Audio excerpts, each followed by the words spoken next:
Hey guys, welcome back to another episode. And I know I haven't watched. Well, this is the first I've ever seen of the new It movie. And yes, I am doing an It review because it kind of goes along with the whole Arrowverse, Stephen King verse, whatever you want to call it. Now, I, I, now let me just say, I love Tim Curry. I loved the original. But, however,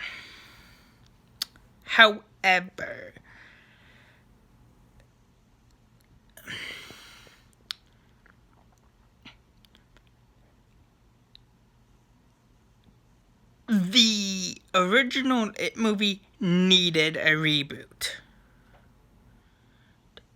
Like most things like most things that came out in the 90s and 80s need a reboot because it gives it gives us something fresh from those days. I mean, whether it's a soft reboot, a sequel from those days, or something that's the same but different. Slightly different, I should say. But still good. You know, I mean, the idea is good. But the new It, the most recent It Part 1 was surprisingly good. I don't know why it took me this long to do a review on it, but I enjoyed it. I'm sorry it took me this long to review it. The most recent It, because one, I'm a sucker for nostalgia, just like the Nostalgia Critic, but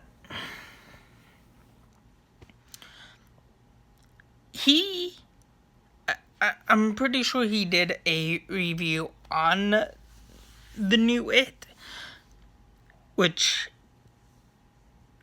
you should go check him out. Just saying, why is my neck so red? Anyways, so it pretty much starts out like the original, just slightly different because one, they are kids in this one.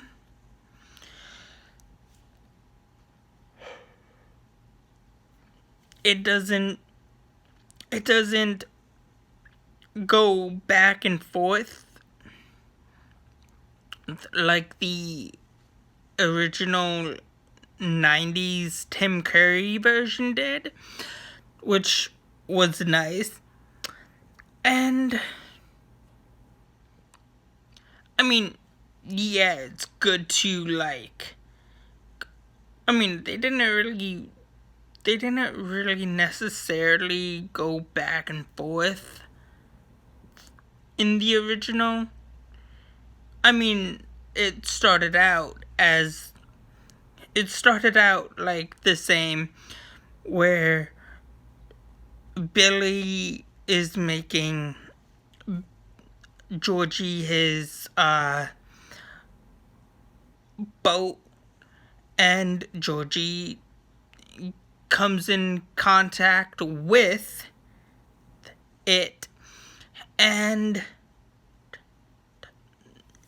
things pursue there, but it ends. It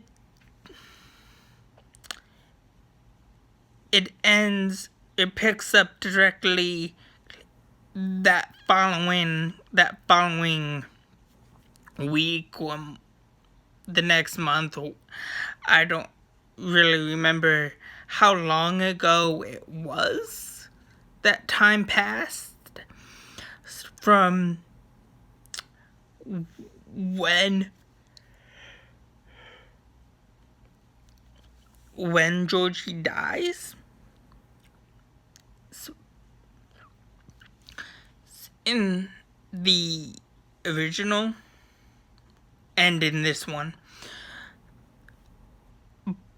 But time does pass, and we see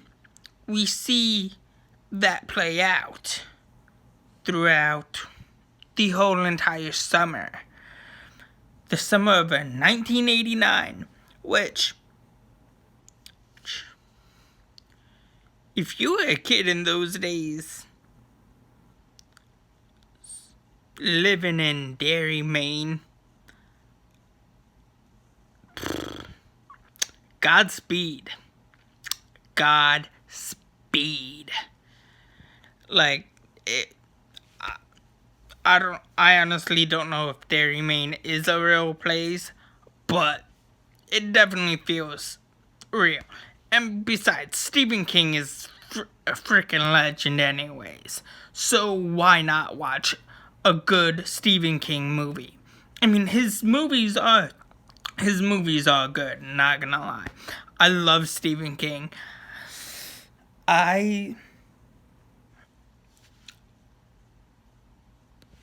What's there not to love about Stephen King? Yes, what was he? Are his books questionable?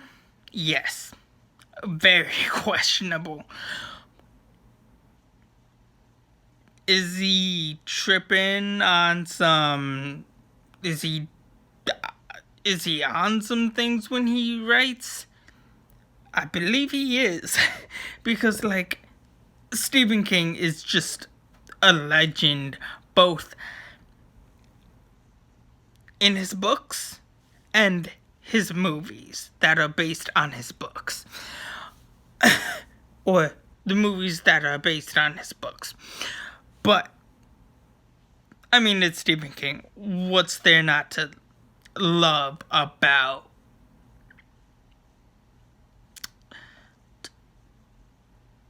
his books, his movies, you name it. But, no, I enjoyed it. The one thing I like the most about this one is that it doesn't jump 27 years in the future like in the beginning and have the black guy in that movie say he's back, it's back. That's one thing I really do like about that part, is that it doesn't jump forward. Where in the original it does jump forward. Kind of. But still, good. It's a really good remake. It's a really good reboot. I enjoyed it. I'm going to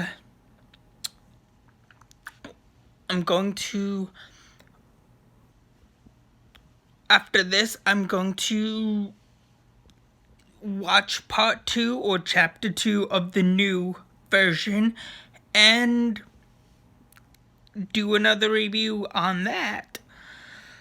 So, yeah, I mean, it's not bad. it's one of the best remakes. I mean, remakes aren't really, they're doing good, but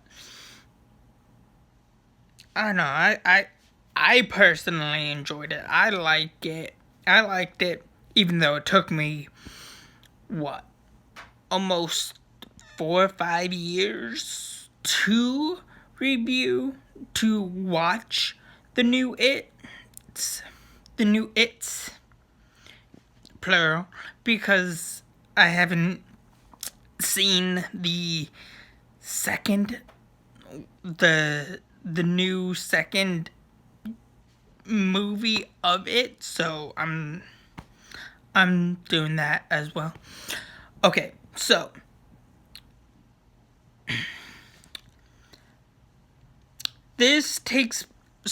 I am going to place where this fits into the Arrowverse timeline, because I got to, it's Stephen King, and I feel like Stephen King does fit into the Arrowverse, or his movies and stuff like that does fit into the Arrowverse, or the DC, or the Arrowverse / DCEU multiverse, whatever thingy. So this takes place, the new one takes place in 1989, which Oliver Queen would have been about 4, because he was born in 1985. No, wait. Was it 1980? No, wait. Sorry. Yeah. So, Oliver Queen and the Black Canary, the Sarah Lance's sister, were both born in 1985. So, therefore, they would have been about 4 years old when it awoken from his 27-year hibernation nap and started eating kids and whatnot, because kids taste delicious when they are seasoned with fear. No, I'm joking. But anyways,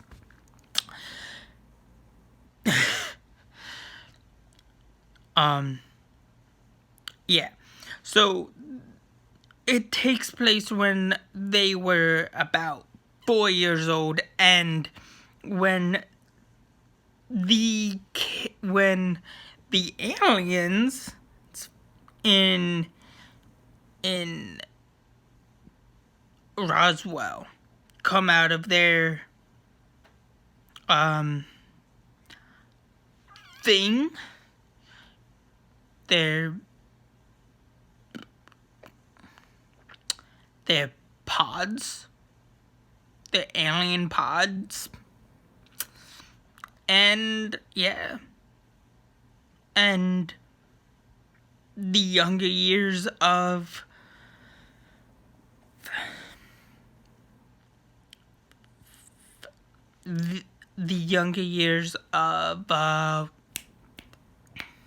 Sam and Dean, the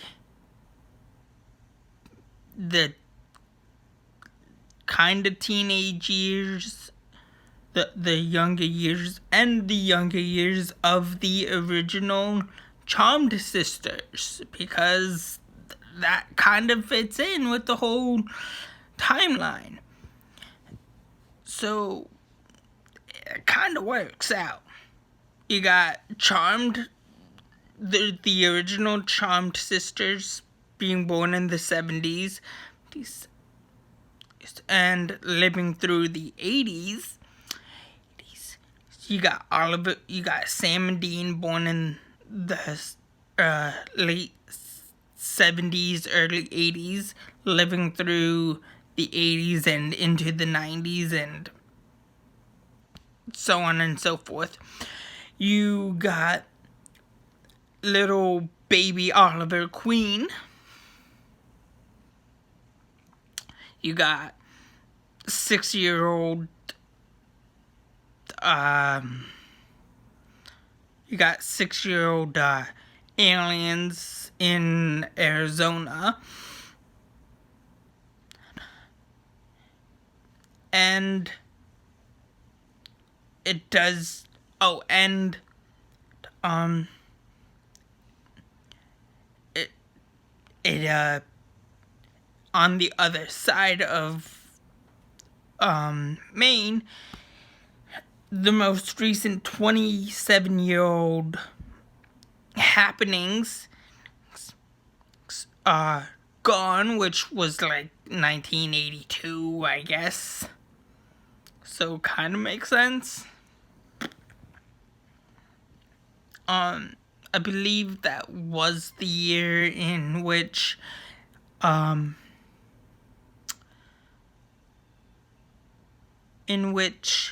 the troubles in